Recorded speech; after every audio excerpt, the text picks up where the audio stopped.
Class में आपका स्वागत है। आज हम आपको विनिर्माण उद्योग वाले चैप्टर से सीमेंट उद्योग के बारे में समझा रहे हैं।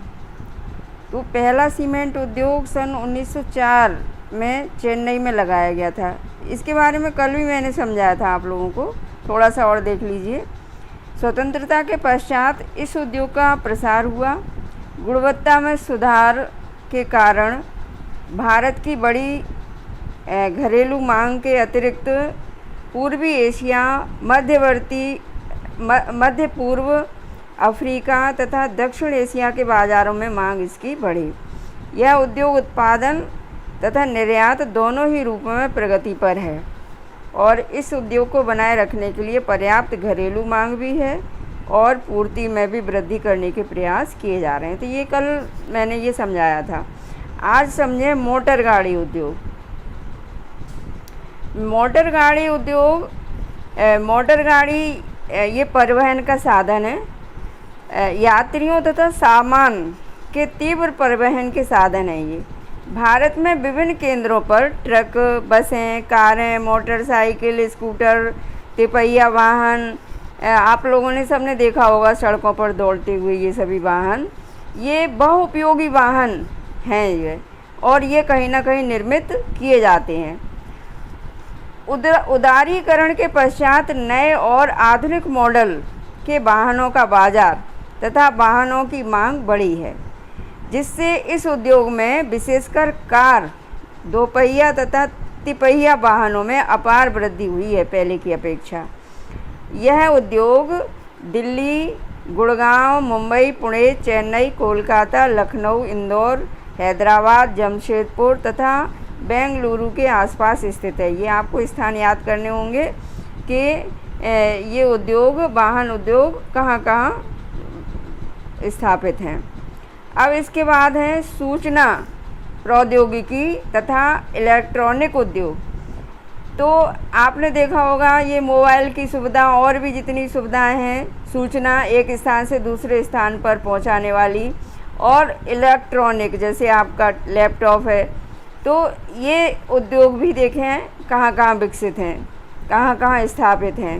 इलेक्ट्रॉनिक उद्योग के अंतर्गत आने वाले उत्पादों में ट्रांजिस्टर आएगा। ट्रांजिस्टर से लेकर के television, telephone, cellular, telecom, telephone exchange, radar, computer तथा दूरसंचार उद्योग के लिए ये सभी उपकरण जहाँ बनाए जाते हैं वो इनके उद्योग हैं।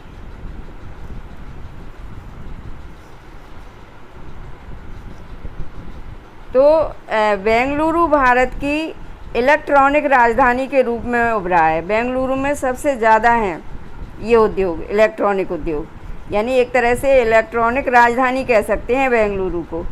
इलेक्ट्रॉनिक सामान के अन्य महत्वपूर्ण उत्पादक केंद्र हैं मुंबई, दिल्ली, हैदराबाद, पुणे, चेन्नई, कोलकाता तथा लखनऊ, और इस उद्योग का सर्वाधिक संकेंद्रण बेंगलुरु है। नोएडा, मुंबई, चेन्नई, हैदराबाद और पुणे है। और यह भी एक रोचक बात है कि भारत में सूचना प्रौद्योगिकी उद्योग के सफल होने का कारण क्या है? हार्डवेयर और सॉफ्टवेयर का निरंतर विकास। हार्डवेयर और सॉफ्टवेयर का विकास होने से इस उद्योग के विकसित होने में मदद मिली है। अब देखिए औद्योगिक प्रदूषण तथा पर्यावरण निम्नीकरण, यानी ये इतने सारे जितने उद्योग धंधे हैं, जो उद्योग लगे हुए हैं, इनके प्रदूषण से पर्यावरण पर बहुत असर पड़ा है और पर्यावरण की स्थिति बिगड़ी है। यद्यपि उद्योगों की भारतीय अर्थव्यवस्था की वृद्धि व विकास में महत्वपूर्ण भूमिका है, यानी उद्योगों का होना अर्थव्यवस्था के लिए ज़रूरी है। अर्थव्यवस्था सुधरती है इनसे। इसके बाद इनके द्वारा बढ़ते भूमि, वायु, जल और पर्यावरण प्रदूषण को भी नकारा नहीं जा सकता। यानी इनसे भूमि प्रदूषण बढ़ रहा है, वायु, जल, पर्यावरण, इनमें प्रदूषण बढ़ रहा है। उद्योग 4 प्रकार के प्रदूषण के लिए उत्तरदायी हैं: वायु प्रदूषण, जल प्रदूषण, भूमि और ध्वनि प्रदूषण। करने वाले उद्योगों में ताप विद्युत गृह भी सम्मिलित है, यानी जहाँ विद्युत बनाई जाती है, ताप विद्युत जहाँ बनाई जाती है, वहाँ भी प्रदूषण होता है। अब सबसे पहले समझें वायु प्रदूषण। अधिक अनुपात में अनचाही गैसों की उपस्थिति, जैसे सल्फर डाइऑक्साइड तथा कार्बन मोनोऑक्साइड वायु प्रदूषण का कारण है। यानी ये दो गैसें ऐसी हैं, ये वायु को प्रदूषित करती हैं, सल्फर डाइऑक्साइड और कार्बन मोनोऑक्साइड। वायु में निलंबित कणनुमा, यानी वायु में मिक्स हो जाते हैं कण जैसे। इन पदार्थों में ठोस व द्रवीय दोनों ही प्रकार के कण होते हैं इन गैसों में, जैसे धूलि, स्प्रे, कुहासा तथा धुआं।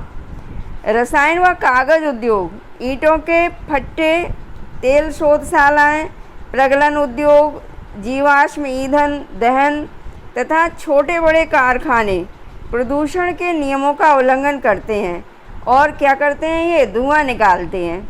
और जहरीली गैसों का रिसाव बहुत भयानक तथा दूरगामी प्रभावों वाला हो सकता है। क्या आप भोपाल गैस त्रासदी के विषय में जानते हैं? वायु प्रदूषण मानव स्वास्थ्य, पशुओं, पौधों, यानी वायु का जो प्रदूषण है, चूँकि हम लोग सांस लेते हैं और सांस के यदि वायु प्रदूषित है तो सांस के माध्यम से वो हमारे अंदर प्रदूषित वायु पहुंच जाएगी। तो इस प्रदूषित वायु का असर सभी पर पड़ता है, यानी मानव के स्वास्थ्य पर, पशुओं, पौधों, इमारतों तथा पूरे पर्यावरण पर इसका प्रभाव पड़ता है, दुष्प्रभाव पड़ता है। अब देखिए जल प्रदूषण। उद्योगों द्वारा कार्बन तथा अकार्बनिक अपशिष्ट पदार्थों के नदी में छोड़ने से जल प्रदूषण फैलता है। यानी कार्बनिक और अकार्बनिक जो अपशिष्ट पदार्थ होते हैं उनको जब नदी में छोड़ा जाता है, नदी के जल में, तो वो नदी का जल प्रदूषित कर देते हैं। जल प्रदूषण के प्रमुख कारक हैं जैसे कागज, लुगदी, रसायन, वस्त्र तथा रंगाई उद्योग, तेल शोधनशालाएँ, चमड़ा उद्योग और इलेक्ट्रोफ्लेटिंग उद्योग।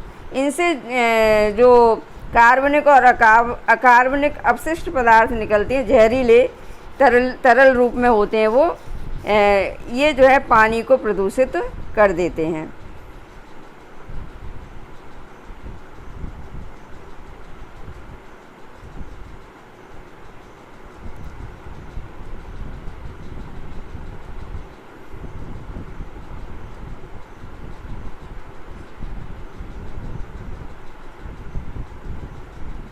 अब इसके बाद समझें, ये जो है रंग अपमार्जक, अम्ल, लवण तथा भारी धातुएं जैसे सीसा, पारा, कीटनाशक, उर्वरक, कार्बन, प्लास्टिक और रबर सहित कृत्रिम रसायन आदि जल में ये बहा दिए जाते हैं। भारत के मुख्य अपशिष्ट पदार्थों में फ्लाई ऐश, फास्फो, जिप्सम तथा लोहा इस्पात की अशुद्धियाँ ये भी प्रवाहित की जाती हैं। अब समझें तापीय प्रदूषण। जब कारखानों तथा ताप घरों से गर्म जल को बिना ठंडा किए ही नदियों और तालाबों में छोड़ दिया जाता है, यानी वो जल गर्म भी होता है, तो जल में तापीय प्रदूषण हो जाता है। और जलीय जीवन पर इसका क्या प्रभाव होता है, यानी आगे समझेंगे, बहुत अधिक इसका प्रभाव होता है। परमाणु ऊर्जा संयंत्रों के अपशिष्ट व परमाणु शस्त्र उत्पादक कारखानों से कैंसर, जन्मजात विकार तथा अकाल प्रसव जैसी बीमारियां हो जाती हैं। और मृदा व जल प्रदूषण आपस में संबंधित हैं, यानी मिट्टी का प्रदूषण और जल का प्रदूषण एक दूसरे से इसलिए जुड़े हैं क्योंकि बरसात के दिनों में पानी ऊपर की सतह पर मिट्टी पर जब आता है और इस करके नीचे पहुंचता है तो वो जहरीले पदार्थ नीचे तक पहुंच जाते हैं, और जो नीचे का पानी हम लोग निकाल करके उपयोग करते हैं, पीने में उपयोग करते हैं, वो पानी भी जहरीला हो सकता है। तो दोनों एक दूसरे से जुड़े हैं। और मलबे का ढेर, विशेषकर कांच, हानिकारक रसायन, औद्योगिक बहाव, पैकिंग, लवण तथा कूड़ा करकट मृदा को भी अनुपजाऊ बनाते हैं। इस तरह का कूड़ा जो है ऊपर की मिट्टी को अनुपजाऊ बना देता है। वर्षा जल के साथ ये प्रदूषक जमीन से रिसते हुए भूमि के नीचे वाले जल तक ये पहुंच जाते हैं और उस जल को भी ये प्रदूषित कर देते हैं। अब देखिए ध्वनि प्रदूषण। ध्वनि प्रदूषण में खिन्नता तथा उत्तेजना ही नहीं वरन श्रवण अक्षमता आ जाती है, यानी तेज ध्वनि सुनने से हमें खिन्नता और उत्तेजना आती है, गुस्सा आती है। इसके अलावा जो हमारी सुनने की क्षमता है वो भी कम हो जाती है। और क्या परेशानी हो सकती है? हृदय गति, रक्तचाप तथा अन्य कायिक व्यवस्थाएं भी बढ़ती हैं। अनचाही ध्वनि उत्तेजना व मानसिक चिंता का स्रोत ये ध्वनि प्रदूषण हो सकता है, यानी ध्वनि को सुनकर के हम लोग मानसिक रूप से टेंशन में आ जाते हैं। और औद्योगिक तथा निर्माण कार्य, कारखानों के उपकरण, जनरेटर, लकड़ी चीरने के कारखाने, इनसे भी आवाज़ आती है ध्वनि। गैस यांत्रिकी तथा विद्युत ड्रिल भी अधिक ध्वनि उत्पन्न करते हैं, यानी ये इतने उद्योग हैं जो ज़्यादा ध्वनि उत्पन्न करते हैं।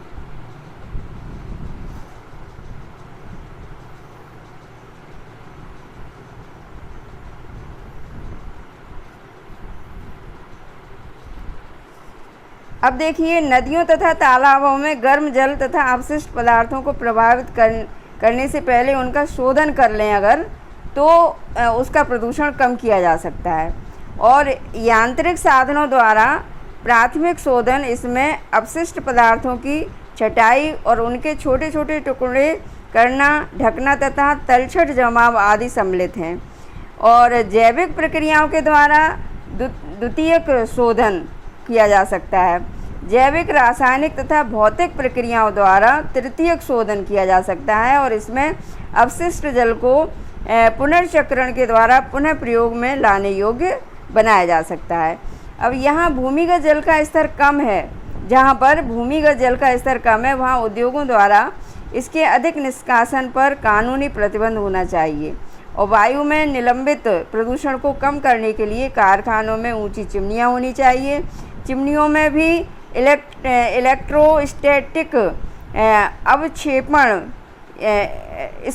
स्क्रबर उपकरण तथा गैसीय प्रदूषक पदार्थों को जड़त्वीय रूप से पृथक करने के लिए उपकरण होना चाहिए, यानी वो गैस भी शुद्ध हो सकती है, जहरीली गैस भी। और कारखानों में कोयले की अपेक्षा तेल व गैस के प्रयोग से धुएं के निष्कासन में कमी लाई जा सकती है। और मशीनों व उपकरणों का उपयोग किया जा सकता है तथा जनरेटरों में साइलेंसर लगाया जा सकता है, जिससे ध्वनि प्रदूषण कम किया जा सकता है। और ऐसी मशीनरी का प्रयोग किया जाए जो ऊर्जा सक्षम हो, यानी ऊर्जा दे तथा कम ध्वनि करे, यानी ऊर्जा तो दे और ध्वनि कम करे, ऐसी मशीनों का उपयोग होना चाहिए। ध्वनि अवशोषित करने वाले उपकरण, यानी जो ध्वनि अपने में खींच लें, ऐसे उपकरण इस्तेमाल करने चाहिए। और कानों पर शोर नियंत्रण उपकरण भी पहनने चाहिए, यानी कानों में ऐसे उपकरण पहनने चाहिए जिससे शोर अंदर न जाए। और सतत पोषणीय विकास की चुनौतियों के लिए पर्यावरणीय संचेतना से युक्त आर्थिक विकास की ज़रूरत है। तो बच्चों आज की क्लास यहीं समाप्त होती है। धन्यवाद।